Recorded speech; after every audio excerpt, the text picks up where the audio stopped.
নমস্কার বন্ধুরা, Holmes kitchen শুভেন্দুর চ্যানেলে সবাইকে স্বাগত। আজকে তোমাদেরকে নিরামিষ দিনে আলু পোস্ত রেসিপি বানিয়ে দেখাবো। তাহলে চলুন বন্ধুরা শুরু করা যাক। প্রথমে কড়াইতে পরিমাণ মতন সর্ষের তেল দিয়ে দেব। হাফ চামচ মতন 5 ফোড়ন, কটা শুকনো লঙ্কা দিয়ে দেব। আলুগুলি ডুমো ডুমো করে কেটে রেখেছি তেলের মধ্যে দিয়ে দেব।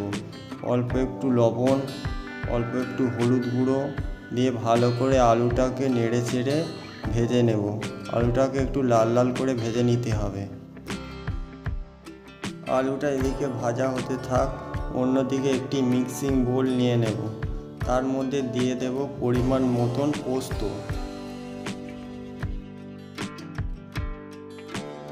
দুটো কাঁচা লঙ্কা, অল্প একটু জল দিয়ে দেব।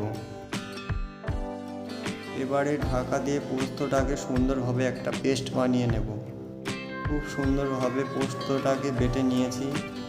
এদিকে আলু ভাজা ভাজা হয়ে এসেছে, লাল লাল হয়ে গিয়েছে।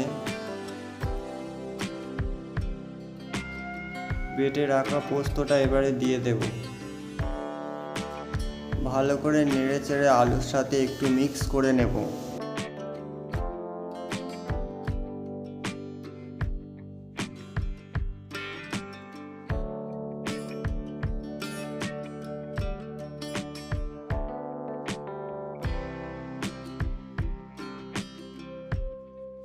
তারপরে পোস্ত ধোয়া জল 1 বাটি মতন দিয়ে দেব।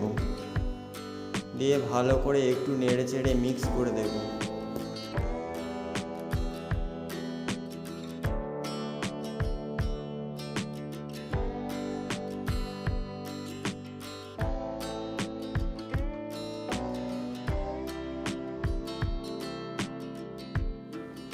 পনেরো মিনিটের জন্য ঢাকা দিয়ে রান্না হতে দেব।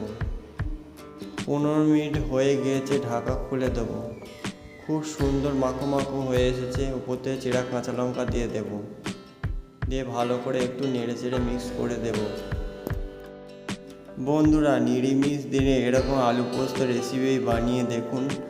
ভাত দিয়ে খেতে খুবই ভালো লাগবে। আর এরকম রেসিপি পেতে লাইক, কমেন্ট, সাবস্ক্রাইব আর বেশি বেশি করে শেয়ার করবেন বন্ধুরা। আর হোমস কিচেন শুভেন্দুর চ্যানেলটির পাশে থাকবেন। এবার একটি পাত্রের মধ্যে সুন্দরভাবে সার্ভ করে দেব।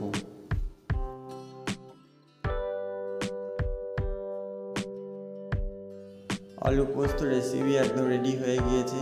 এবারে কাঁচা পাকা লঙ্কা দিয়ে সুন্দরভাবে একটু সাজিয়ে দেব।